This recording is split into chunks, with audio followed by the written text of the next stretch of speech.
I love a recipe that has minimal ingredients, just like these homemade muesli bars. I love to make muesli bars from scratch because number one, you know exactly what's going into them and it's much more cost effective. So of course you need to start with some muesli. I'm using a natural muesli. You'll need 2 cups of muesli into a bowl. And to this, we need to add some peanut butter, so that's the second ingredient. I like to use smooth because I need it as a binding agent, and we've got lots of chunky deliciousness from the muesli. To this, we need some sweetener, so I'm using some honey. You could also use maple syrup for this. And now you really need to work these ingredients together. Don't be afraid to get 2 spoons in there and mush it together. Okay, you see, after working it for a bit, it comes together and it's all sticky. There's no dry muesli whatsoever. Grab yourself a tray, and I've just lined it with a bit of baking paper. That's just going to make it much easier to take out of the tin later on. We'll just pour that in and spread that out. And once you've spread that out, just use the back of your spoon to really press it down. You want it to be quite compact. The more compact it is, the easier it is to cut our gorgeous little muesli bars. So keep pressing in.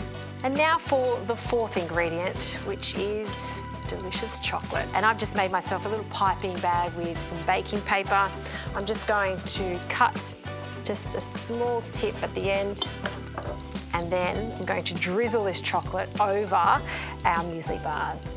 So just squeeze that one way,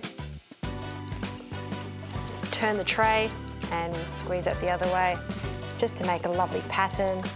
And that's how easy it is to make muesli bars at home. Now this needs to set, just pop it into the fridge for about an hour, and then we're ready to slice them.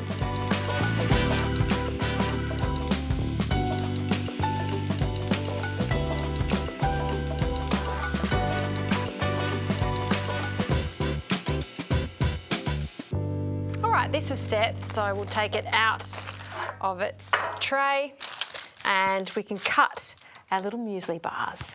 So cut them one way and see how easy it is to cut because they're not too thick. And then I'm just going to turn that and cut the other way. So we've got perfect muesli bars with that lovely bit of chocolate. I'm going to place them on my gorgeous picnic style plate here, and I like to pile them up.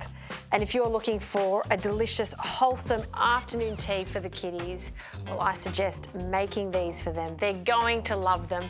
And why not get adventurous with it? I've added 4 simple ingredients, but by all means you can add lots of different things, some more dried fruit if you like. It's completely up to you. And that right there is afternoon tea sorted.